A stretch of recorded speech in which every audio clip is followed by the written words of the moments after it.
Salut les gars. Je suis rentrée des cours passés, nous sommes le vendredi 15 octobre. Donc voilà, j'ai récupéré mon uniforme aujourd'hui. Donc en fait j'ai passé 2 semaines sans uniforme parce que je l'ai payé lundi et je ne pouvais pas le donner avant. Donc cette vidéo va être pour expliquer genre, les différences, tout ce qui change par rapport à la France et tout ça, genre ça va plus être un chat. Donc premièrement, ce que j'ai à dire, c'est que l'école ici n'a rien à voir avec l'école en France parce que c'est beaucoup moins stressant, c'est beaucoup plus cool, il y a une relation d'amitié avec les profs, ce n'est pas la grande barrière comme en France où tu vous vois ton professeur, où tu dis tu à ton professeur, tu es ami avec lui. J'ai une de mes profs qui s'est abonnée à moi sur Instagram, ce qu'on ne verra jamais en France. Donc c'est assez étrange pour moi. Du coup mon premier jour ça a vraiment été le plus bizarre parce que j'ai que des chocs culturels en fait, c'était choc culturel sur choc culturel. C'était hyper bizarre mais c'était assez marrant, assez cool. Je vais vous citer les matières que j'ai. Mathématiques, français, anglais, littérature et communication, éthique, habilidades et jeux de société en fait. Ensuite, biologie, j'ai chimie, j'ai physique. Taller de proyecta, c'est une matière où tu vas apprendre à te connaître en fait et apprendre des choses de la vie.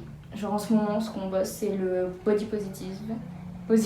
Positivisme. Je suis arrivée en cours lundi matin. Qu'est-ce que je vois? Je vois des canapés, je vois des chaises, je vois des chaises roulantes. Je me dis, mais c'est pas une classe. Ce n'est pas une classe. Et en fait, si, j'ai eu mathématiques dans un espèce de salon. Et d'ailleurs, dans l'école, on n'appelle pas ça des classes, on appelle ça des salons. Donc, c'était vraiment le premier choc culturel. Ensuite, qu'est-ce que je vois? Je vois que tout le monde se fait des cas, que ce soit entre filles et filles, entre garçons et garçons, entre filles et garçons. On se caresse les cheveux, on se fait des papouilles. Enfin, vraiment. J'ai dit, mais ils sont tous en couple avec quelqu'un ou ça se passe comment? Donc ça, c'était vraiment le deuxième choc culturel, que tout le monde soit aussi proche. Troisième choc, tout le monde est ami avec tout le monde. Je n'ai jamais vu ça de ma vie. Dans une classe, tu as toujours des groupes. Tu n'auras jamais une classe où tout le monde va être pote avec tout le monde, genre. Ça s'est jamais vu en France. Enfin, de mon expérience, je n'ai jamais vu ça. Donc, ouais, c'était le troisième choc culturel. Le quatrième, c'était la cafétéria. Genre, du coup, on appelle pas ça une cantine, c'est une cafétéria. Cafétéria. En fait, là-bas, tu as un menu et tu commandes ce que tu veux et tu fais la queue pour obtenir ton repas. Donc, c'était hyper bizarre pour moi et c'est que hier, où j'ai pour la première fois acheté quelque chose. J'avais acheté des chips. Aujourd'hui j'ai pris un hamburger avec un paquet de cookies. Parce que d'habitude j'emmène mon lunch mais aujourd'hui il n'y avait pas de quoi faire le lunch à la maison. Du coup mon père d'accueil m'a donné des sous à moi et ma soeur pour qu'on aille s'acheter un truc à la cafétéria. Donc voilà, le fait que tu puisses choisir en fait ce que tu veux prendre, c'est hyper bizarre parce qu'en France, t'as un repas à la cantine, tu manges ce qu'on te donne. Mais c'est pas tu choisis ce que tu veux, tu commandes, tu manges pas si t'as pas envie, enfin j'étais vraiment hyper choquée par rapport à ça. Cinquième chose, la dose de devoir, s'il vous plaît, est-ce qu'on peut en parler? Ici, autant dire que tu fais 1 heure de devoir et t'as fini pour toute la semaine. Ouais.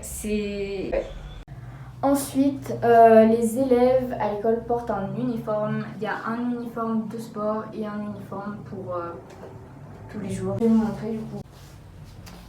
Je sais pas si vous voyez. Le gilet qui est comme ça, c'est la veste.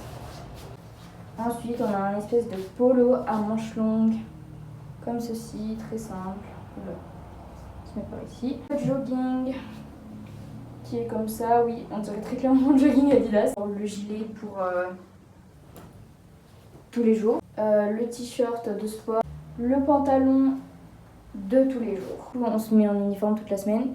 Et le vendredi, on peut s'habiller comme on veut. Ah oui, bah du coup, je vous ai pas dit. On a en matière, il y a éducation para la salud, c'est éducation de la santé. J'ai aussi genre innovation technologique. Sport. Ah oui, et le poids du sac, faut qu'on en parle. Voilà, je peux avec mon petit doigt, je peux le porter. Qu'en France, je ne peux absolument pas porter un petit doigt, absolument pas porter un sac avec mon petit doigt. Parce que sinon, mon petit doigt va se décrocher de ma main. Si, j'ai 2 cahiers. Bon, c'est aussi parce que je suis étudiante d'échange, mais j'ai seulement 2 cahiers. Et en fait, ce qui pèse le plus lourd, c'est mon lunch. 2 sandwichs et une boîte de fruits. En France, la majorité des filles prennent des sacs à main. Ici, personne ne prend de sac à main. Donc moi qui étais venue avec mon petit sac à main et tout, je voulais prendre ça de base pour les cours. En plus, c'est écrit Clermont-Ferrand dessus. Donc, Et la veille du coup du lundi, je dis à ma soeur d'accueil, du coup, à la mañana, non. Pour demain, je peux prendre ce sac. Elle me dit, je te recommande de prendre ton sac à dos. Et j'étais comme, mais... Parce que ça me faisait bizarre de prendre un sac à dos. Mais du coup, j'ai dit ok. Et heureusement que j'ai acheté ce sac à dos avant de partir en voyage. Si on peut mettre de la musique en cours. Pour me demander au professeur, c'est pas genre tu mets ta musique et ça y est, c'est parti. Il décore l'école. Genre par exemple, là ça va bientôt être El Dia de los Muertos. C'est combiné avec Halloween. Il y a des citrouilles devant l'école, il y a des décorations et tout. Enfin, c'est hallucinant en France. De Noël, il n'y a rien d'autre. C'était les différences dont je voulais vous faire part. Sans parler du fait que je sois étudiant d'échange, mais même pour les Mexicains. Genre, quand je compare à nous en France, tu vois qu'ils sont beaucoup plus détentes. Et les notes aussi à l'école, ça fonctionne sur 10. En résumé, je pense que je peux dire que l'école ici, c'est génial. Franchement, c'est pas du tout comme en France. J'aime beaucoup leur système. Le fait d'être proche avec les profs, c'est super. Merci d'avoir regardé cette vidéo jusqu'à la fin si vous êtes ici. J'espère pouvoir commenter ou liker ou vous abonner. Et on se voit dans le prochain vlog. Bisous!